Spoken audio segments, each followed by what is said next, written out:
6.3 का 7वां सवाल, जिसमें एक बड़ा सारा त्रिभुज है जिसका नाम है त्रिभुज ABC। इस त्रिभुज में इसने कहा है AD और CE दो शीर्ष लंब हैं। ये AD और CE जो हैं वो दो शीर्ष लंब हैं। सबसे पहली बात कि ये शीर्ष लंब क्या चीज होती है वो देखो। आप कोई भी त्रिभुज बनाओगे, कोई भी त्रिभुज, इसके अंदर 3 शीर्ष लंब होते हैं। कितने शीर्ष लंब होते हैं? 3 ही माध्यिकाएं होती हैं, 3 ही कोणों के अर्धक होते हैं, 3 ही भुजाओं के लंब समद्वि भाजक होते हैं। इनके बारे में किसी और क्लास में डिटेल में पढ़ेंगे। पहले सुनो, शीर्ष लंब क्या चीज होती है। शीर्ष लंब नाम से ही पता चल रहा है, शीर्ष से डाला गया लंब। लंब का मतलब होता है 90 डिग्री पर। कितने पर? जैसे मान लो ये त्रिभुज ABC है, आप A से सामने वाली भुजा के साथ एक 90 डिग्री का कोण बना दो। मतलब शीर्ष A से सामने वाली भुजा पर एक 90 डिग्री का कोण बना दो। तो ये जो AD बना है ना, ये AD, ये लंब का निशान, ये लंब है BC पर। किस पर लंब है ये? तो ये A शीर्ष से है, इसलिए इसको शीर्ष लंब बोलते हैं। इसको क्या बोलते हैं?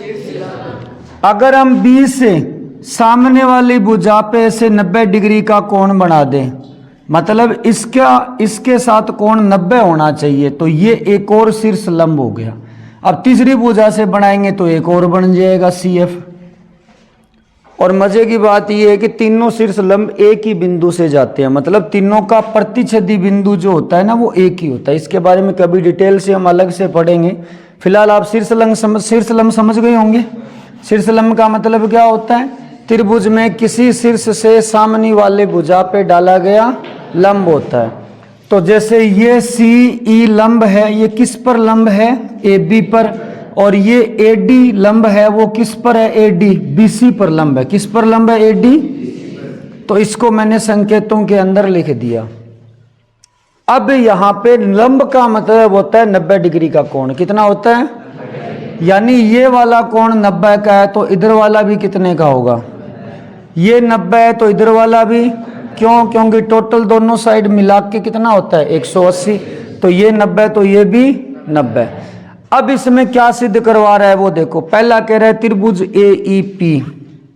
AEP ढूंढो कौन सा है? AEP, ये वाला त्रिभुज दिख रहा है आपको? AEP त्रिभुज ये कह रहा है समरूप है CBE के, सॉरी AEP समरूप है CDP के। CDP कौन सा है? ये वाला। ये छोटा सा त्रिभुज ये वाला, और ये छोटा सा त्रिभुज हमें समरूप करने हैं। मैं दोनों त्रिभुज अलग से बना देता हूं आपके लिए। इस तरीके से ये दोनों त्रिभुज हैं आपके, इस तरीके से दिख रहा है आपको? यहां पे दिख रहा है ना आपको? यहां पे थोड़ा सा इस तरीके से नहीं है, ये थोड़ा सा इस तरीके से है। ऐसे ही है ना? आपको यहां कोण 90 दिख रहा होगा, यहां कोण 90 दिख रहा होगा। दिख रहा है ना?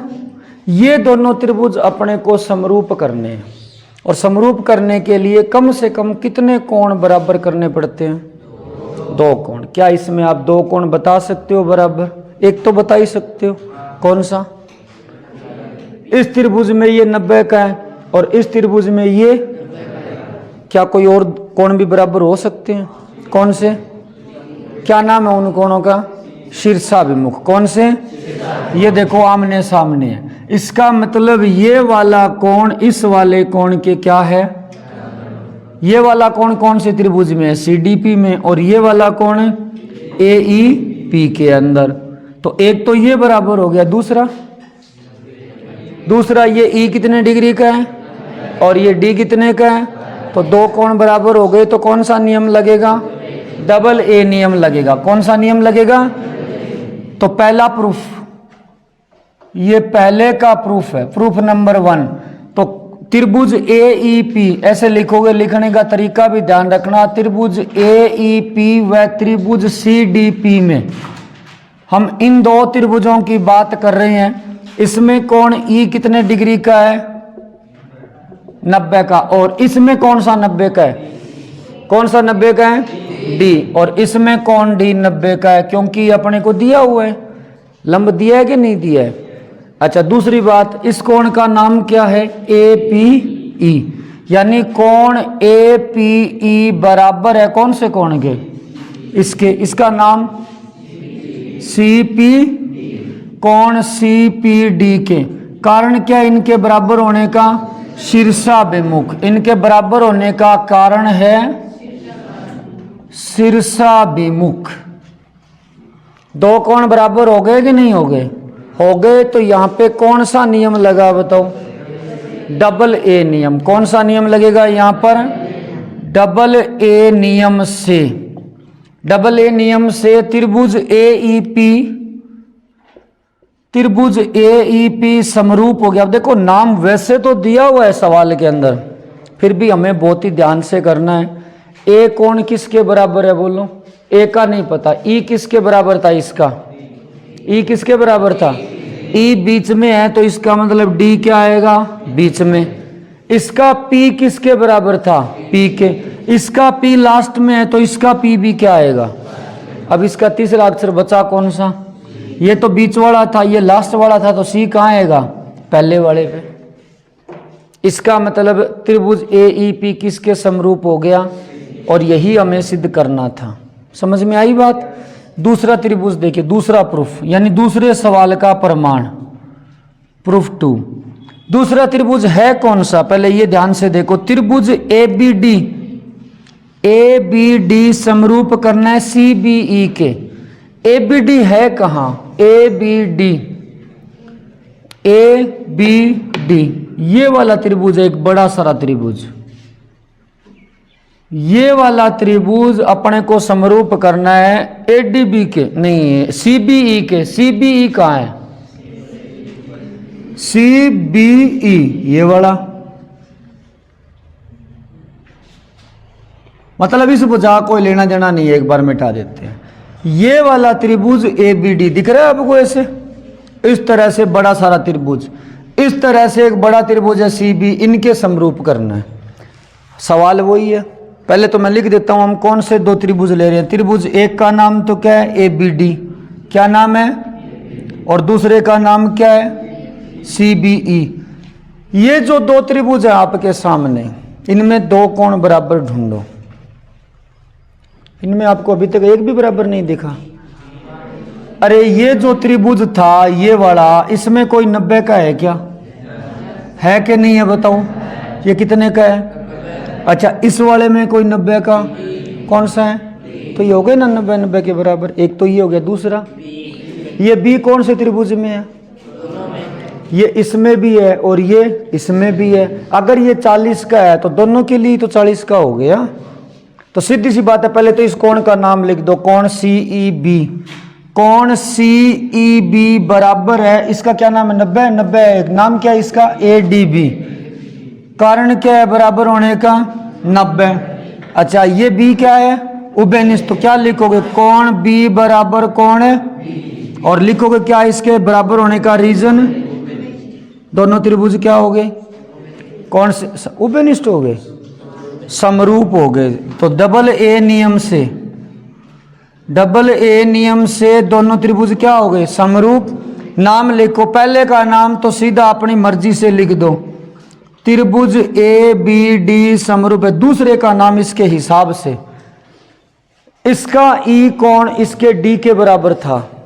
E D के बराबर था। इस नहीं, E नहीं, CEB। हाँ ठीक है, D किसके बराबर था? E के। तो इसका D आखिरी है तो इसका E भी क्या होगा? आखिरी होगा। इसका B इसके B के बराबर है। B कहाँ है? इसके बीच में। तो हमारा B भी क्या आएगा? बीच में। तीसरा अक्षर क्या रह गया? C रह गया। क्या रह गया? तो बस इस तरीके से नामकरण हो गया।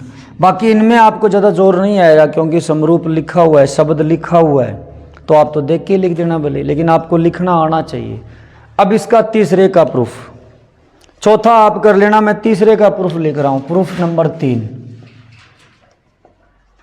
3 नंबर प्रूफ के अंदर त्रिभुज कौन कौन से हैं? एक तो त्रिभुज PDC। कौन सा त्रिभुज है? तो एक तो ले लेते हैं, तीसरा लेना है क्या अपने को? तीसरे का नाम है AEP। त्रिभुज AEP व त्रिभुज दूसरा ADB, ADB में AEP और ADB ये ढूंढो कहाँ है, AEP ये ला, यही तो है एक नंबर। और दूसरा कौन सा है, ADB ये वाला, ये और मिटा दो, इसका कोई काम नहीं है। एक का नाम तो बताया AEP और एक का नाम कोई है, दो कोण बराबर, ये A कोण से त्रिभुज में है, ये A कोण से में है, छोटे वाले में भी और है। अच्छा, छोटे वाले का ये कोण कितने का है और बड़े वाले का ये कोण है, हो गए बराबर, हो गए कि नहीं हो गए। तो पहली बात तो कोण A बराबर कोण A, बराबर होने का कारण आपको पता ही है क्या है। अच्छा, इसका ई कोण PEA या AEP, कोण AEP बराबर है, इसका क्या नाम है, कोण ADB बराबर है, कारण है 90 डिग्री।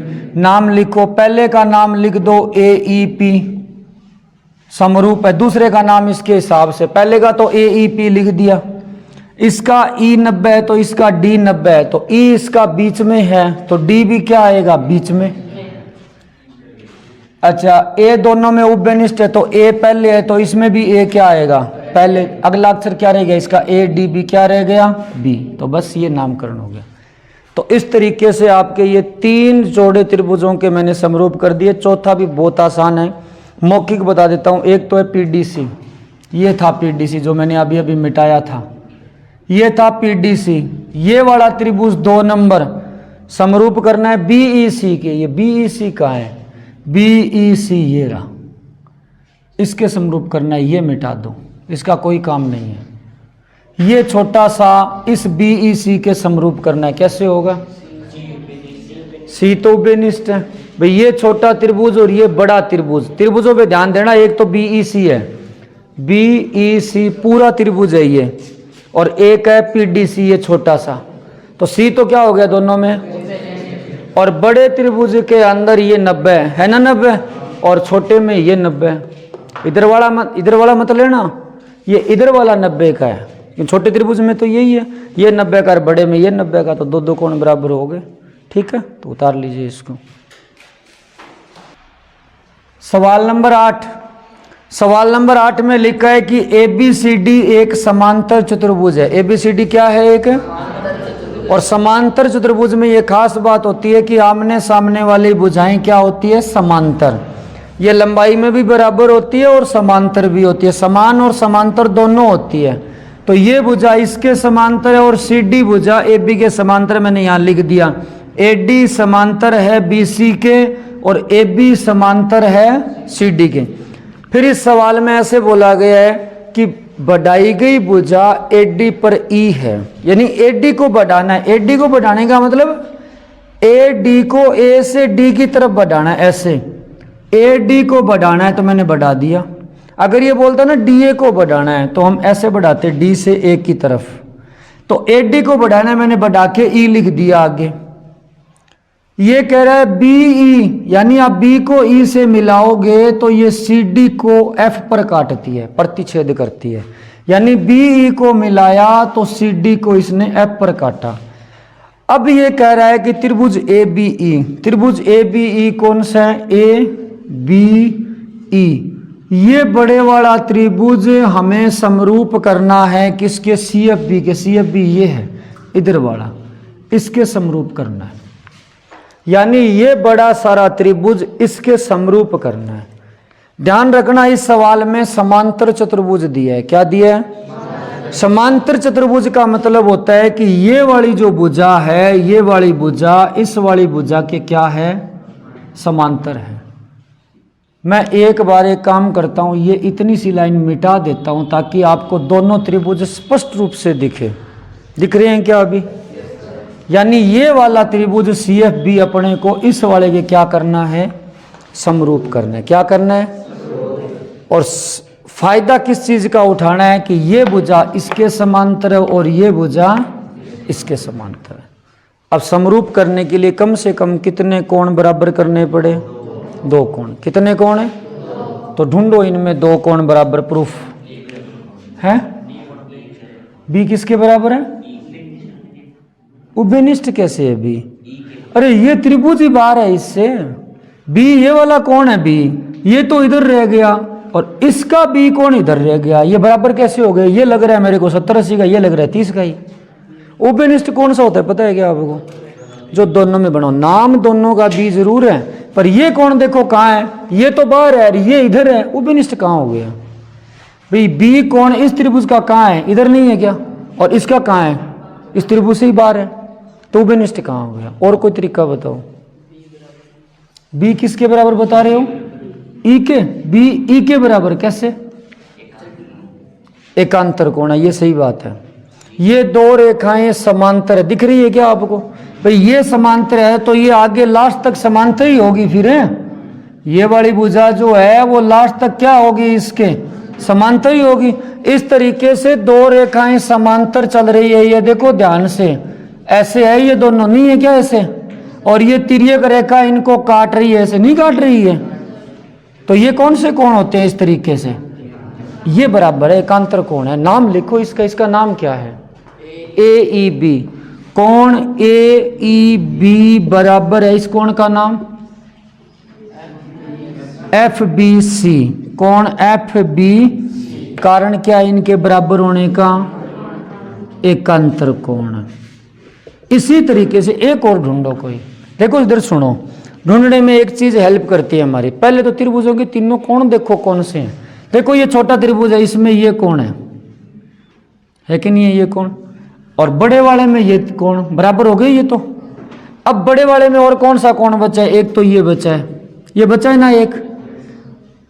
और कौन सा बचा है? ये बचा है। दो बचे हैं ये। अच्छा इसमें दो कौन से बचे हैं? ये दो। ये कोण इन दोनों में से किसी के बराबर हो सकता है क्या? सोचो ऐसे। ये एक कोण इन दोनों में से किसी के बराबर हो सकता है क्या? सी के। कैसे?